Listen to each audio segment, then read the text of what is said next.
I used to believe that true love didn't need to be measured. I thought that if one person could shine under the spotlight, the other could still be a solid support system without needing the glory. I believed that for 8 years of marriage until the night they laughed in my face. My name is Rebecca Lynn, but to many people at Ethereum Tech, where my husband is the CFO, I am just Ryan's wife, not Dr. Lynn, not the financial analyst who uncovered stock fraud at 3 listed companies, and certainly not the person who was invited to be a head of strategy for an investment fund at 30 years old. I was just the woman standing next to a man who was considered to be climbing the ladder quickly. I was a smiling shadow. We met in an advanced investment class at Columbia.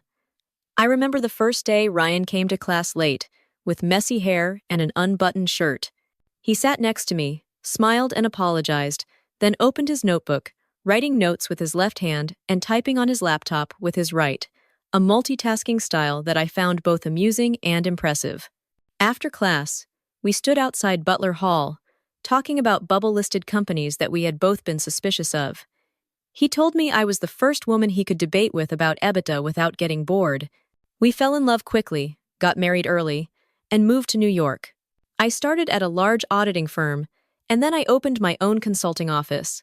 He moved from company to company, from an analyst position to the head of a finance department.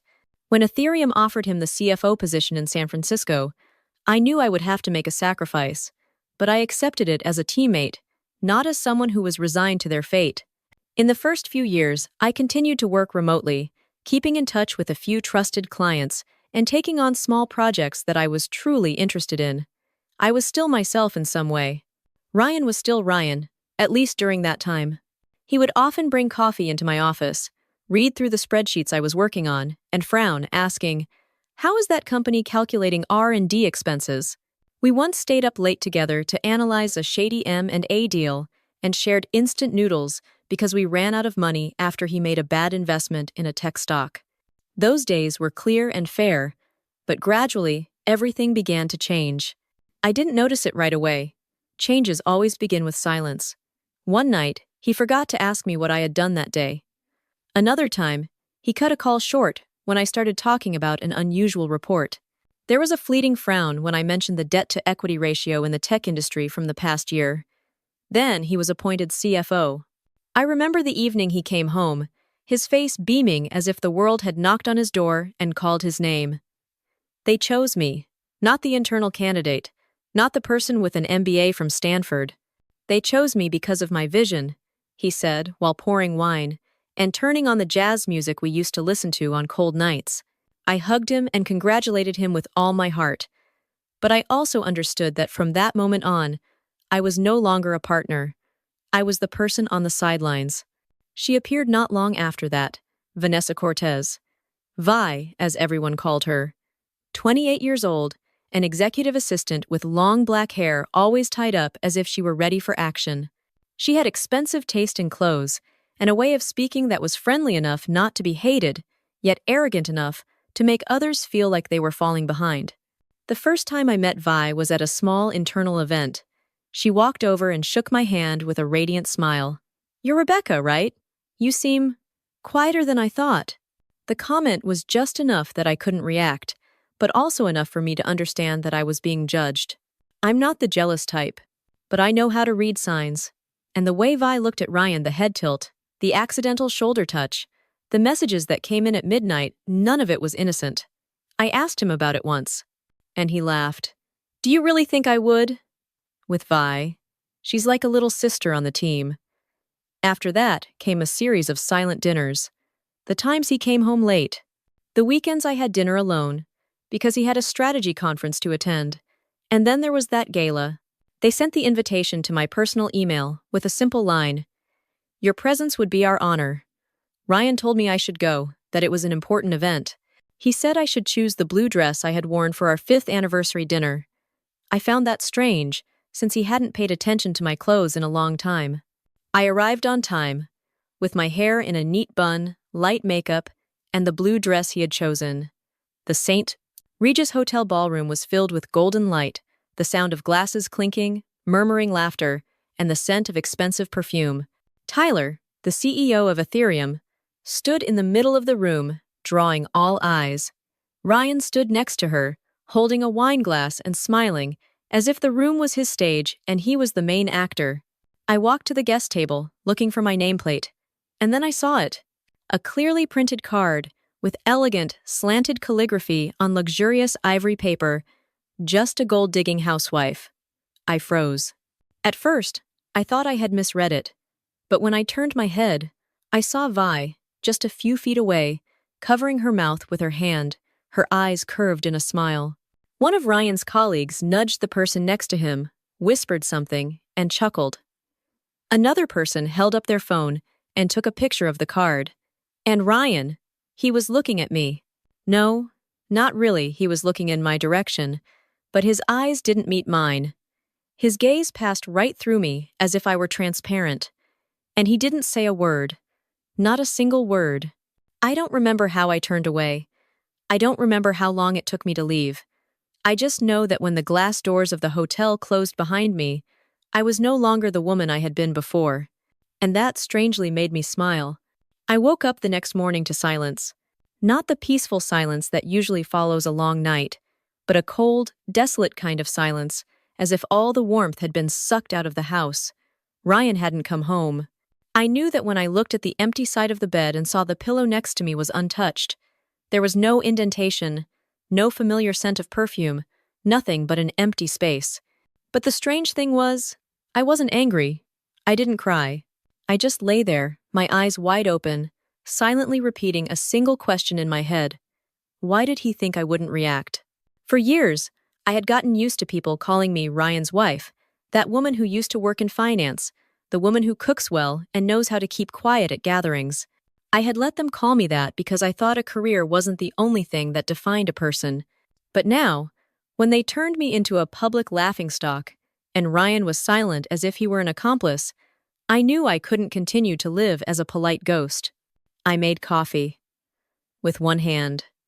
With the other, I scrolled past the old laptop that I hadn't opened in weeks. The icon for the market data analysis software I used to use every day was still there. I typed in the password that my hand still remembered, even though my memory thought it had forgotten. 4 windows appeared.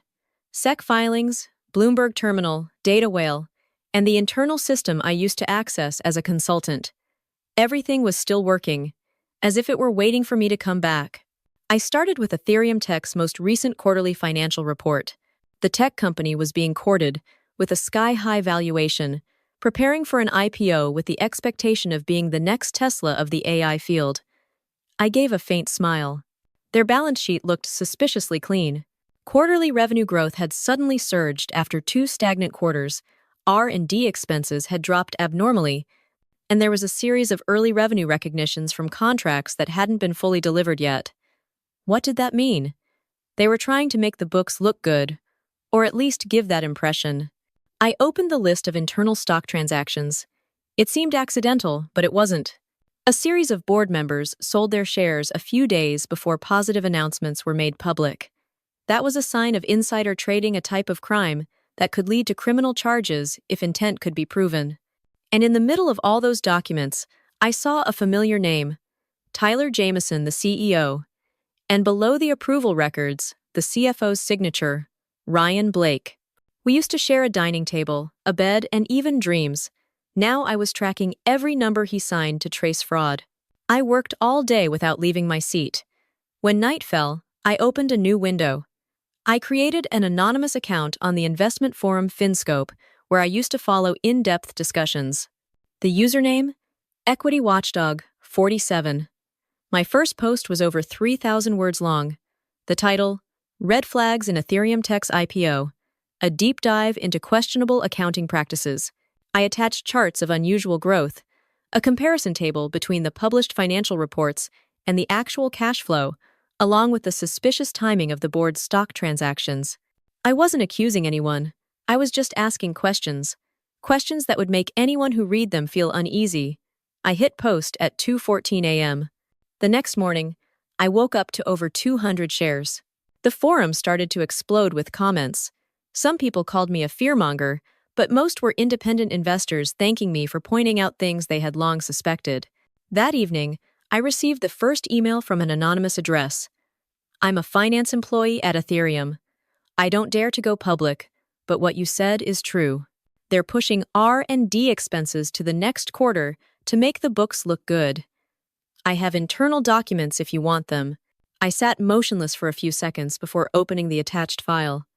And there, I saw an email from Tyler to Ryan talking about accounting adjustments to maintain expectations before the IPO.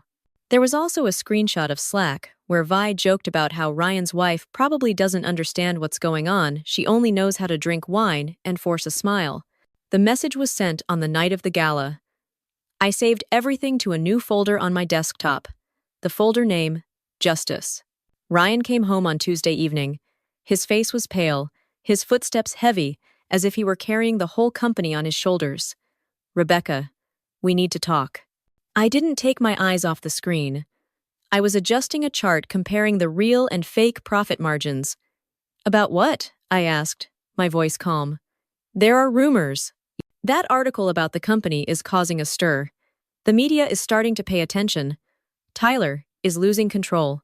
He stopped and swallowed. You used to be good at this. Can you help me understand what's going to happen next? I looked at him for a long time, then turned back to the screen. My voice was as calm as if I were talking about the weather. That's a good question. Why don't you try asking your little assistant?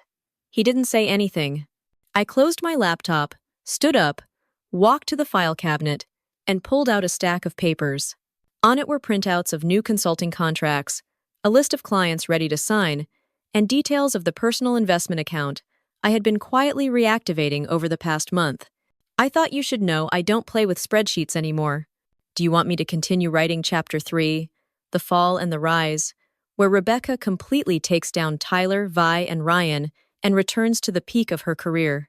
If you agree, I will continue to write in the same smooth first-person style, with dramatic details. You said. More details. Tell me more about the actions of the main character and other characters. ChatGPT said. Very good. I will rewrite Chapter 2. The counterattack with even more details. Specific actions of each character, deep internal emotions, and a clear change in Rebecca's mindset. All of it will still be in the first-person perspective, with a coherent, subtle, and dramatic, but not overly sensational writing style. Chapter 2. When the silent speak. I couldn't sleep that night. I didn't cry. I didn't smash things. I didn't scream like in the movies that people often use to portray a betrayed woman. I just sat still in the living room, with the lights off and the curtains slightly ajar, so that the light from the street lamp cast a long orange streak on the carpet. I sat there, looking at my high heels that I hadn't taken off yet, and asked myself, how buried had I allowed myself to become? I walked into the kitchen and brewed a cup of black coffee. No sugar, no milk, no gentle flavors needed at this moment. I turned on my old laptop. It took a few minutes to start up, the screen flickering. But I was used to it. This was the machine I had used to write the first report that exposed a stock manipulation case in New Jersey. The machine I had stayed up all night with, just to find a single error in hundreds of pages of financial data. I had forgotten about it for almost a year. Now, I needed it, as if I needed to remember who I was. I logged into the data analysis system I had maintained. I paid the monthly fee every month, even though I had thought about canceling it many times. Maybe subconsciously, I had never truly left that job. I opened the financial report reading software and typed in the familiar name, Ethereum Tech. The numbers appeared like a stark white wall, cold, straight, and artificially pristine. I scrolled through each column, each row. Revenue had suddenly increased in Q3. The profit margin was kept almost constant, even though operating costs had significantly decreased. I expanded the view, comparing it with industry data, and saw the clear anomaly. No company of a similar size could reduce R&D costs by nearly 30% in just one quarter and still have such strong revenue growth, unless they were deferring expenses to a later period or recognizing unearned revenue. Both were classic accounting tricks and dangerous signals if an IPO was being prepared. I opened the internal transaction report, the section that few outsiders pay attention to. A series of stock transactions occurred around the same time as the company's positive announcements. A new strategy, a new partnership, a new product launch. All of them pushed the stock price up. And then, just before the price reached a temporary peak, some board members quietly sold a large amount of their personal shares. I stopped at one name, Tyler Jameson, CEO, and right below it, Ryan Blake, CFO, my husband. I sat there in silence for a few minutes, gripping the mouse so tightly that my knuckles turned white. I used to believe that Ryan, no matter how much he changed, was still someone who wouldn't cross the line of ethics, but it seemed I was wrong, completely wrong. The next morning, I didn't go anywhere. I canceled the only appointment I had with a small client I was still keeping. Instead, I dug through all my old folders, the documents I had saved, the library of analysis models I had built for the investment fund. I took out sticky notes and a highlighter and started marking and connecting the information. The old email account I used for financial investigations was also reopened. Everything was still there, as if it had never been forgotten, as if it knew I would come back someday. That afternoon I went out.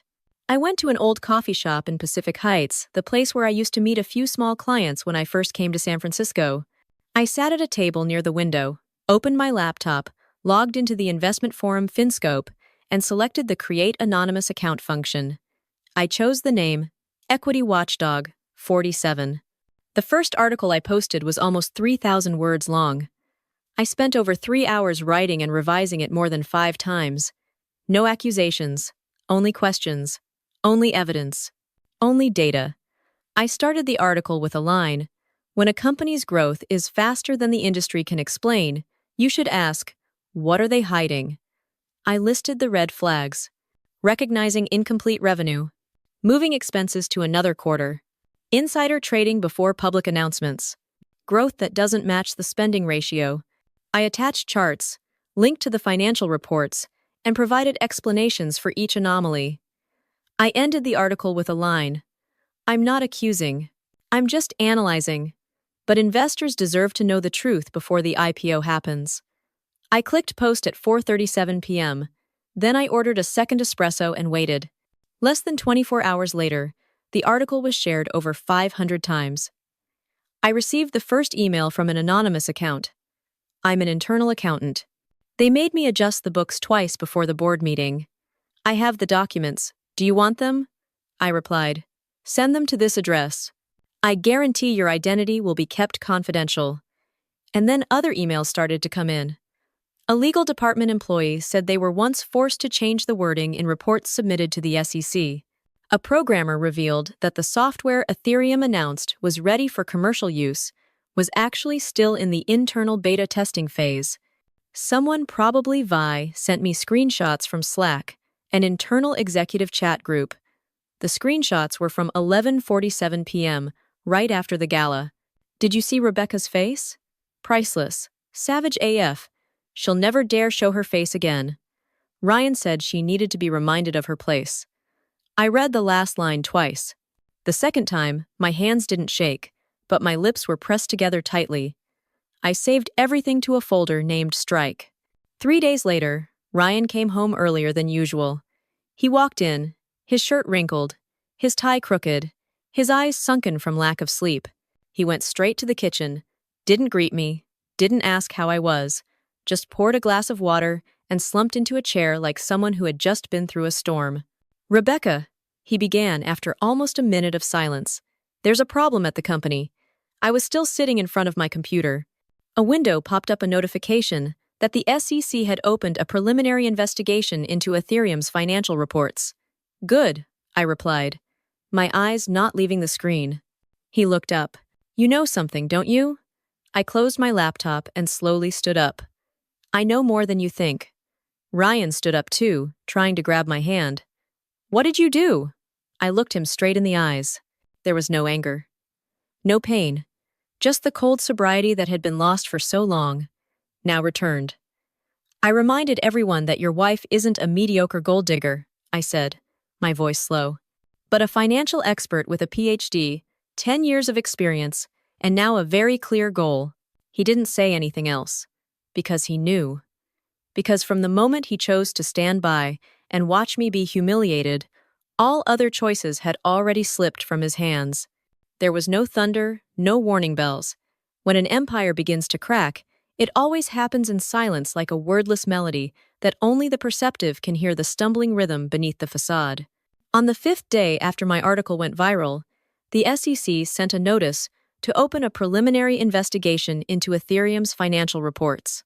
On the same day, 3 reputable financial newspapers published their own articles, citing a reliable anonymous source that pointed out potential wrongdoing in the IPO report. I knew the storm had begun when I saw the name Ryan Blake, Chief Financial Officer, placed next to the phrase, "under scrutiny for potential misrepresentation" on CNBC. I read that line while having breakfast at a small cafe on a Mission Street corner. I didn't laugh, didn't raise an eyebrow, just gave a slight nod as if confirming something I had known all along. The next day, Ethereum held an emergency meeting. I wasn't there, of course, but an old friend who is now a legal advisor for an investment fund sent me a single message: "Tyler is starting to explode." And Vi has disappeared. I checked Vi's Instagram. The account had been deleted. Her name had also disappeared from the employee list on the company's website. A day later, some screenshots circulated on Twitter, internal leaks from the company's Slack account, with a chat that Vi had written, "If anything goes wrong, we can always blame the CFO's dumb wife for poking around." I saved the image, carefully, not for revenge, but to remember that some mocking smiles should not be forgotten. Ryan started coming home earlier. He no longer went to evening meetings. He no longer answered the phone at 2 a.m. One evening, I saw him sitting in the dark in the living room, pointing at a printout of an article, muttering, "They're going to drag me into this." I didn't answer. I was in my own private office, the one I had just renovated a few days earlier.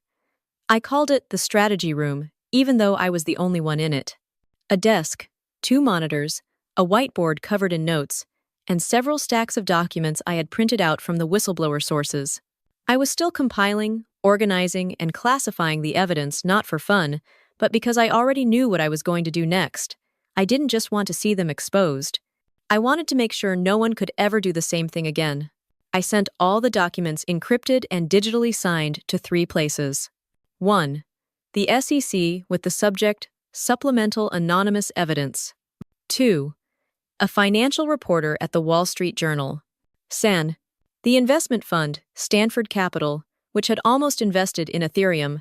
After that, I sent a separate email this time, under my real name, to someone I had worked with 5 years ago. She was now the head of strategy at a financial fund specializing in investing in post-IPO tech companies. I only wrote one line: "I'm back. If you ladies need someone to clean up this mess."